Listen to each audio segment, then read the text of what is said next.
Okay, so for the abdominal screen, this is performed not all the time in physical therapy, but this can especially be used if you suspect a pain coming from a visceral pathology from an organ, or just to kind of look at how your patient, their abdominal system is moving. So what we're going to do is have the patient lying supine with their knees bent and their feet on the table. What I'm going to go ahead and do is use this towel to tuck underneath Chase, and we are just going to tuck it down just below his ASIS. We can go ahead and just make sure his shirt is covered at about the level of the xiphoid. So the first thing we're going to do for our abdominal exam is just do observation of the patient. So here I'm looking for symmetry, I'm noting the contouring of the abdomen, I'm looking at any scars or anything else that could be going wrong with the patient, or anything that seems abnormal. The next thing I'm going to do after I finish my observation is I'm going to go ahead and do auscultation. So for auscultation, the first thing that we're going to start with is using the diaphragm of the stethoscope. So when I use the diaphragm to start with my auscultation, I'm looking at the 4 quadrants, and what I'm going to be looking for is to hear about 5 gurgling sounds to assess the bowel sounds of the patient. I should hear bowel sounds about every 5 to 10 seconds. So the first thing that we're going to do is come superior lateral to the umbilicus, and I'm going to go ahead and listen here.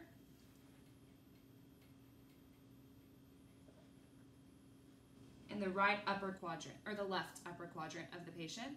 And then I'm going to come to the left lower quadrant of the patient, which should be inferior lateral, and do the same thing, inferior lateral to the umbilicus.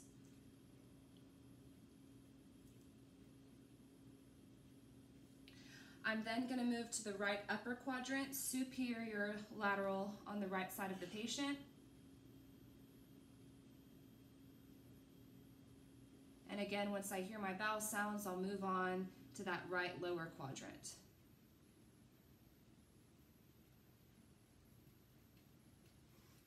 The next thing I'm going to auscultate is for bruits with the bell of my stethoscope.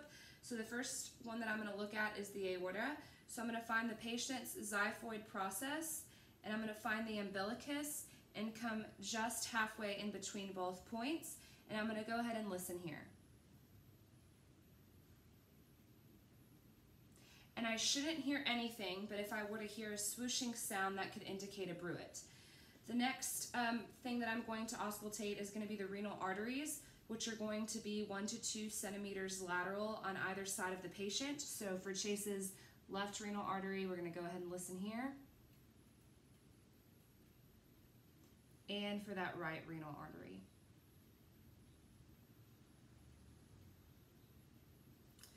The next thing we're going to listen for is the patient's iliac arteries. So this is going to be halfway between the umbilicus and the ASIS. So we're just going to come just 1 to 2 centimeters below that umbilicus and go ahead and listen for Chase's iliac left artery. And the same thing on that right side.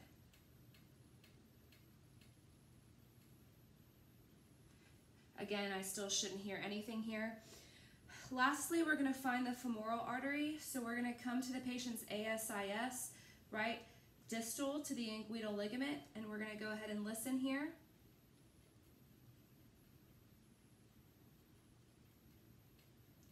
And I'm going to do the same thing on the other side. So just distal to that inguinal ligament, find the ASIS.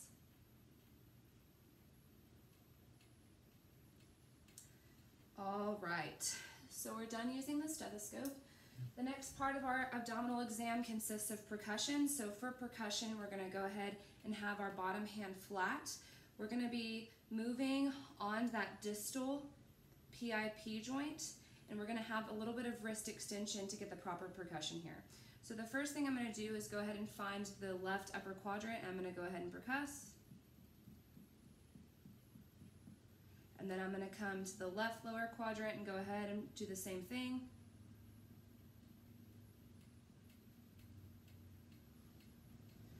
And then for the right upper quadrant, I'm gonna go ahead and percuss.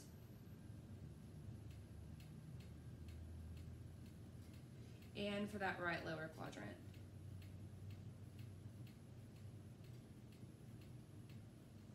And over those 4 quadrants, I should just be hearing a tympanic sound as I percuss, but I'm also going to percuss the liver and the spleen, and I should hear a dull sound here because I'm moving over these organs. So for the liver, we're coming out of the midclavicular line, just below the patient's rib cage.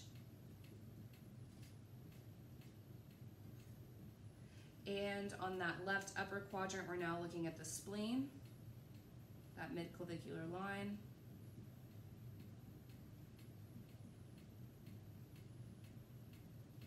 And doing the same thing there.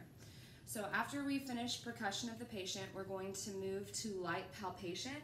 So first I'm going to ask the patient if they're experiencing any pain, and if they are, I'm going to go ahead and start on the non-painful areas. But because Chase didn't mention that he was complaining of any pain, I'm going to first come to the left upper quadrant, and I'm just going to be doing light palpation here. So I'm trying to see if the patient has any scars, if it's allowing the skin to move symmetrically. I am noting the patient's face during this time, as that's going to be one of the biggest indicators to what might be going on. I'm now in the left lower quadrant. The right lower quadrant, just using light palpation. And I'm looking for things to just move symmetrically, superficially, looking especially at the patient's skin. I'm going to go ahead and move into deep palpation. So for deep palpation, I'm going to go ahead and move 3 to 4 centimeters. Again, looking at the patient's face, pressing down one hand over another. Right now I'm on the left upper quadrant, superior lateral to the umbilicus. I'm going to move inferior lateral to the umbilicus, palpate the left lower quadrant, 3 to 4 centimeters. Checking on my patient. How are we doing here? Pretty good. The right lower quadrant, deep palpation, and then moving to the right upper quadrant. I'm going to go ahead and also palpate the patient's aorta. So when I do this, I want to look for the pulse. So I'm going to use 3 fingers and press down to feel the patient's pulse.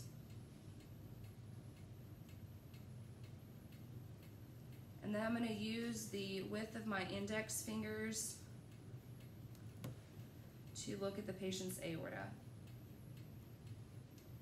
So for Chase, this is normal, but the patient's width should not exceed those 2 index fingers that I placed there. So once we check for that, we're going to go ahead and palpate the liver. So we're going to go ahead and use deep palpation. I'm going to go ahead and come underneath the patient's rib cage at the midclavicular line. I'm going to go ahead and press down to feel that and ask for any pain. While we're here, we can also go ahead and do Murphy's to test the gallbladder. So I'm going to go ahead and hook my fingers underneath Chase's rib cage. And I'm going to apply a deep pressure. And I'm going to go ahead and ask him to take a nice big deep breath. Do you have any pain with that? Mm-mm. No? Okay, and so Chase is a negative for that test. We're also going to perform deep palpation of the spleen, which that was the right upper quadrant. We're now going to move to the left upper quadrant, and we're just going to palpate deeply at the midclavicular line, just underneath the patient's rib cage, seeing if they're experiencing any pain or that's painful. And lastly, we're going to go ahead and look at McBury's point for the appendix. So this is going to be between the umbilicus and the ASIS. And I'm just going to go ahead and palpate here. And that would be McBury's point. We can also use that for the pinch and inch test, just to check for appendicitis for the patient. And that would complete our abdominal exam.